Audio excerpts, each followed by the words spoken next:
The vast majority of good music teachers will recommend that you practice slowly, but do you really understand what that means?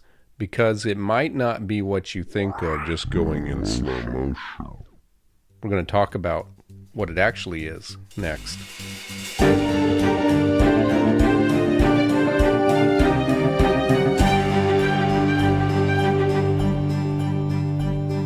Hello and welcome to the Musician Toolkit episode number 60. My name is David Lane and it is great to be with you once again. I literally just got back from Atlanta and I'm sitting down to record this. It was actually one of the most pleasant drives I've had from Atlanta, and it's amazing. Good weather, no traffic jams, everything just flowing smoothly. It's amazing getting out to stop often enough that I didn't feel cramped sitting down the whole time, and have some energy. And plus I know that this podcast won't be very long. We're going to be talking about a single topic, so I really think this will probably be a very short podcast, at least as far as the meat of it. Anyways, I was in Atlanta for the same reason that I was in upstate New York back in September. I'm the arranger and music director for a musical in progress, actually a few musicals in progress with a writing team, and this particular musical is called After Before. And we did it at the Atlanta Institute of Musical Theater. It's kind of a new venue in the Breckenridge area that would like to help sponsor the development of new musicals, and this was the very first musical that they had sponsored to have a workshop. We did basically 5 days of rehearsing with a performance at the end of the 5th day. So that went really well. I did get to chat with Melissa Slocum over breakfast, and she was the guest of the previous episode, and we recorded our interview in advance, and we were able to make time to meet up while I was in her area, and so that was great. I want to read an email that was sent to me regarding episode 58, which was my podcast all about the circle of fifths. This message is for Matt. It says, "Great show. I knew most of the stuff covered, but having it explained all in one session and how it actually all related was pretty interesting." Then he told me about one of the tools that he was using, and I haven't checked it out, so I won't mention that part. But the other thing that he mentioned was a mnemonic for the order of sharps, because I mentioned several, was one that he heard from someone else, and that was Father Christmas got drunk and enjoys beer. Again, that's for FCGDAEB. So anyways, Matt, thank you for listening, and thank you for reaching out and just sharing that. And the tool that he mentioned, I'll check it out. If I like it myself, I'll happen to mention it. But far be it for me to discount any tool that helps you with music while I'm hosting a podcast called The Musician Toolkit. So if you're still listening, that means that the introduction that I gave at the very, very beginning of this episode didn't turn you off. So thank you so much for that. I did want to make a point at the beginning. Today's episode is about a single practice tip, and it's just elaborating on it a little bit. Chances are you've had at least one music teacher in your life, if you've had at least one music teacher who has said something to you like, you should really slow that down. Slow practice would be good for you. So there's two types of slow practice. The one that I would say that I don't normally recommend, in fact, just a few days ago I was intending to come on this podcast to tell you that you never should use this method, but again, my breakfast with episode 59 guest Melissa Slocum, I talked about this episode that I was going to record, and she offered a very good exception to this rule. So hang on to this. I'm going to tell you about it, and then at the end of this episode I will tell you where I think this is helpful.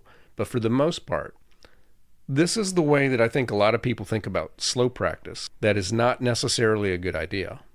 So if you think about your slow practice as simply being a slow motion version of everything you intend to do up to speed, I generally think that this is not very effective. So just because it's very familiar to me, I'm going to use the piano as an example, and I'm just going to talk about, for example, maybe a 2-octave scale going up and down. We'll just say, a C major scale going up and down. So let's assume that you have a goal of playing this scale with a 16th note rhythm and the quarter note equaling 100 beats per minute. Well, it's very tempting if you can currently do that at, say, 68 beats per minute to just put that on the metronome and then move it up to 72 and then, 76, or if you want to go up by 5s or 6 or whatever until you eventually get to 100. It sounds really good on paper, but one of the shortcomings of doing this is that you might find yourself relaxing at that slower tempo.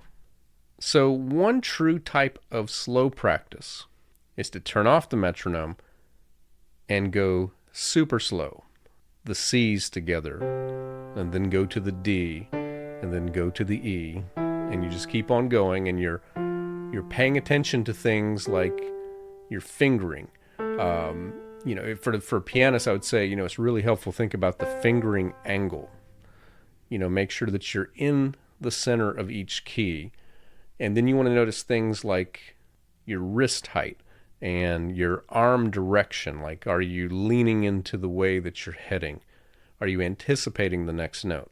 So now you can do all of this in what you would consider super slow motion. So it may be like a third, a fourth, or a fifth the speed of your normal tempo. And what you want to look at is what you are doing in between the notes that you're playing. If you find yourself like leisurely going from one note to the next because it's slow and because you have time, this is a type of slow motion practice. Or let's say that you're practicing something slowly. Here's an actual example with a metronome. Let's say it's something like Mozart and you have a sustained trill. And let's say that the trills, you have a really fast quarter note, just going 1, 2, 3, 4, 1, 2, and you're trying to do a trill that's going to sound like a 16th note speed, like a 1 E and a 2 E and a 3 E and a 4 E and something that's pretty fast and controlled, and you have to hold that out for a while. But you're practicing at a speed where you're going 1, 2, 3, 4, and your trill sounds like 1 E and a 2 E and a 3 E and a 4 E and a... Well, there's a school of thought out there that actually says you should not slow down your ornaments. So your trills are already full speed or getting there as soon as you can, no matter what your tempo is.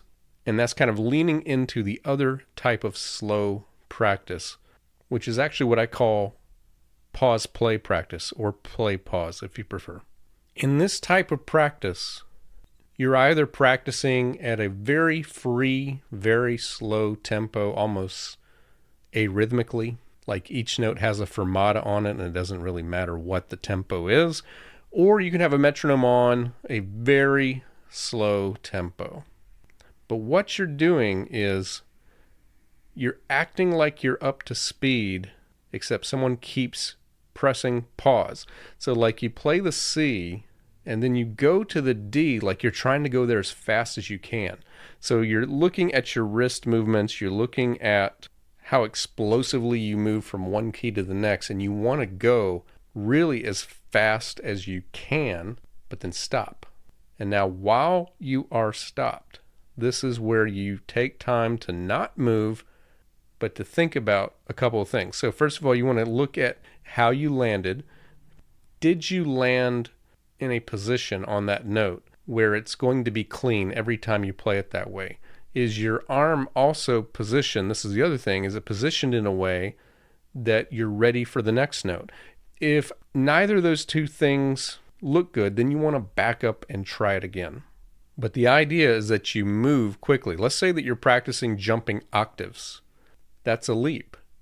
So slow motion practice, as if someone took a video and then put it in slow motion, if you're jumping octaves regular speed and then you slow it down, it's going to look like your arm is just kind of slowly floating from one octave to the next.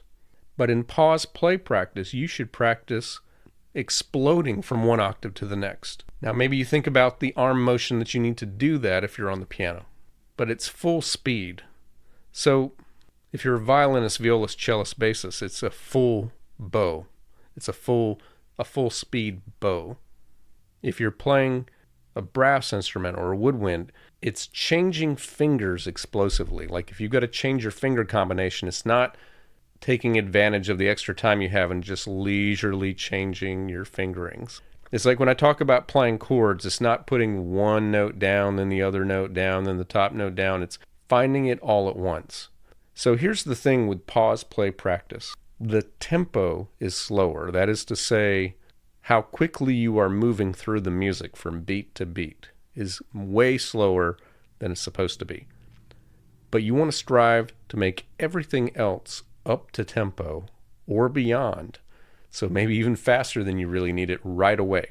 So that is to think of shifting from one position to another. So again, if you're playing strings and you're thinking about your left hand moving from one position to another, doing that as quickly as you can. And if that didn't go well, repeat that step. So if you're playing scales, while you're paused on a note, you're thinking about what's the next one or even two moves I have to make. So, and that's a good idea, because so that means that the next move you make will put you in position to make the move after that. And when you're ready, when you're feeling confident, it's like someone pressed play and you go, and as soon as you land, they press pause. And then just take a moment, analyze how things went.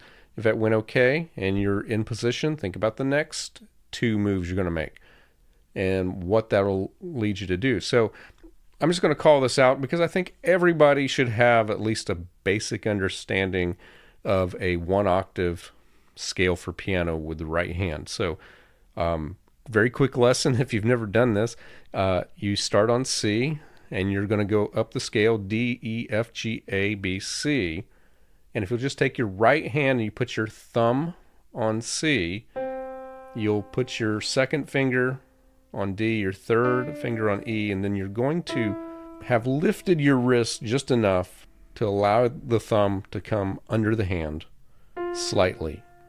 And then shift the position so that your thumb is now on F, and you simply, from that point onward, you just go G, A, B, C with the rest of your fingers in order.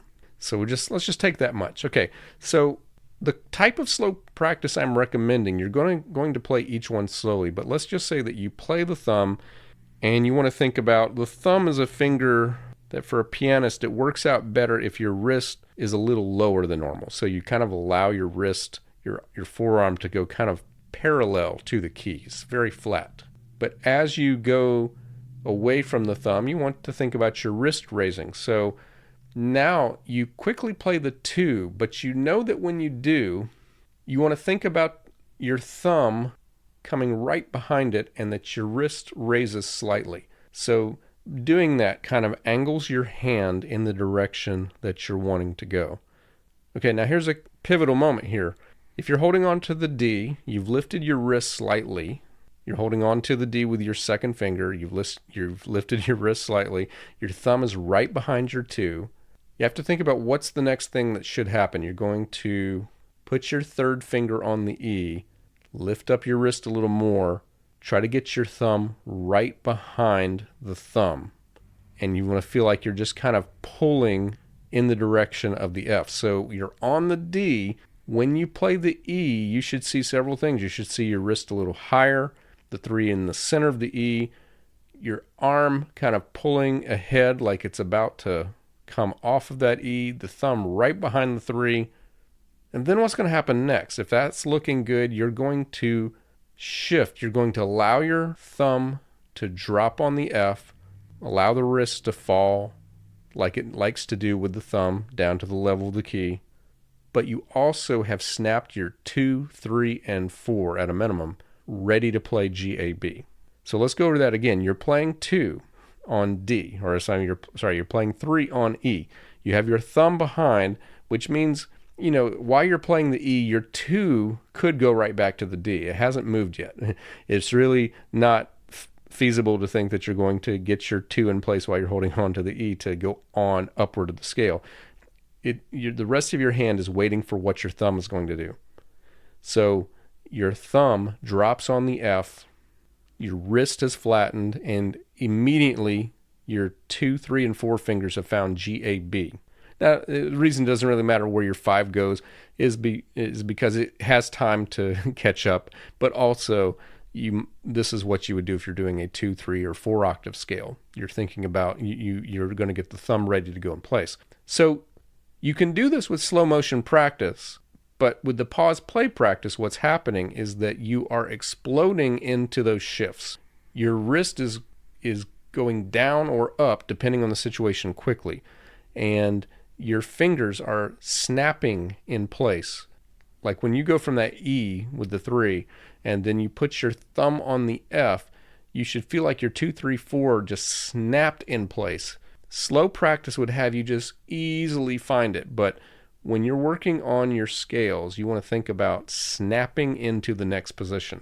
So generally when you're doing a pause play practice, your arm motions, your wrist motions, jumping octaves, these things should happen fully up to speed. And you may even find it helpful to maybe kind of exaggerate the motions. Like if you have to lift your wrist, lift it a little more, but that may not be necessary, especially as you're trying to work on just the explosiveness of those movements. Ornamentation like trills, grace notes, all should be up to speed. Also, if you're practicing music, think about playing, let's just say that you have something like, I'm just kind of sticking with Mozart. I'm a big fan of the Crucial 332 F major sonata, and it has a right hand pattern like this. It starts on a C. Well, one way you might learn that is to take a long, short pattern where the first note you hold it, and then you go quickly past the second and then stop on the third.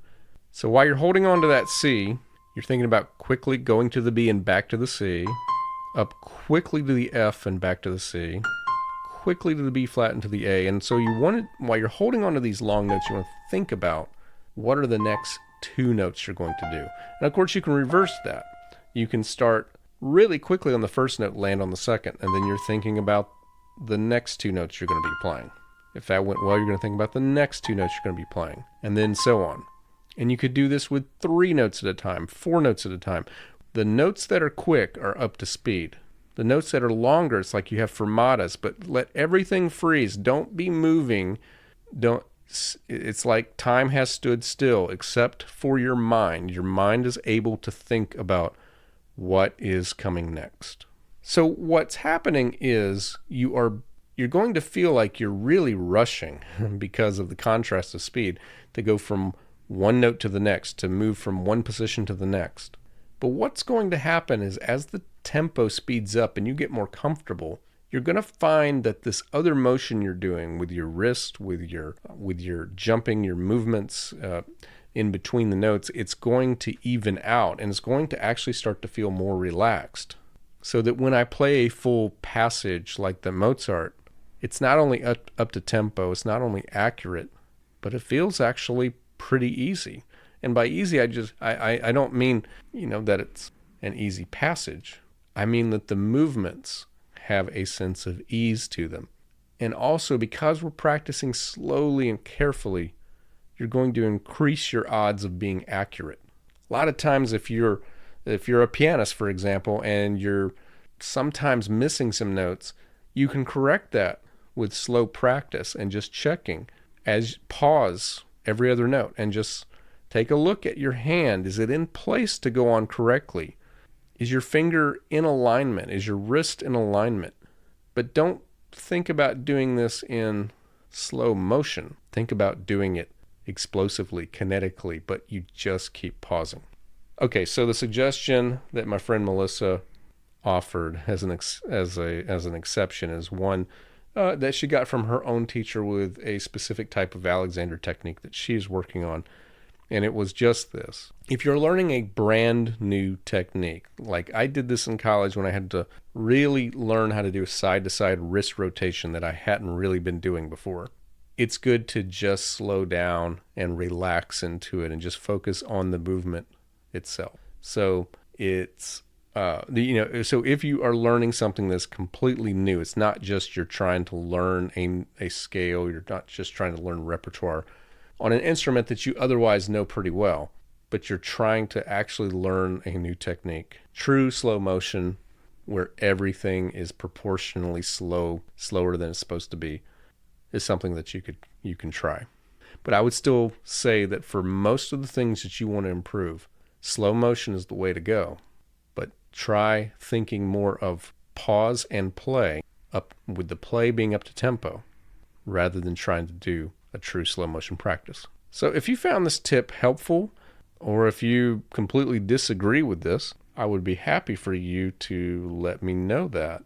And you can let me know that with your voice at speakpipe.com/musician toolkit, or you can, as Matt did to start the episode, leave me a message. He did that through davidlanemusic.com/contact. You can also reach out on Instagram at David Lane Music, at Facebook at David M. Lane Music. I'm also on TikTok at David Lane Music, but I don't know that's a good place for leaving messages, but I guess you can. Well, anyways, that is going to wrap up today's episode. If you got any value out of this at all, or you listened to this and you thought, well, I know all that, but I know someone else who could benefit from this, please share this. It means so much when you share these episodes with your friends, with your family. And if you have a private studio of any kind, I would highly encourage you to check out Fonz, which can really help you with your booking, your scheduling, and also receiving payments. Just can take a lot of stress out of, and a lot of time that you will save out of that side of your business. And you can use the link in my show notes for a free trial. Again, that's going to wrap up episode 60. I'll be back again with you next week. Until then, thank you so much for listening.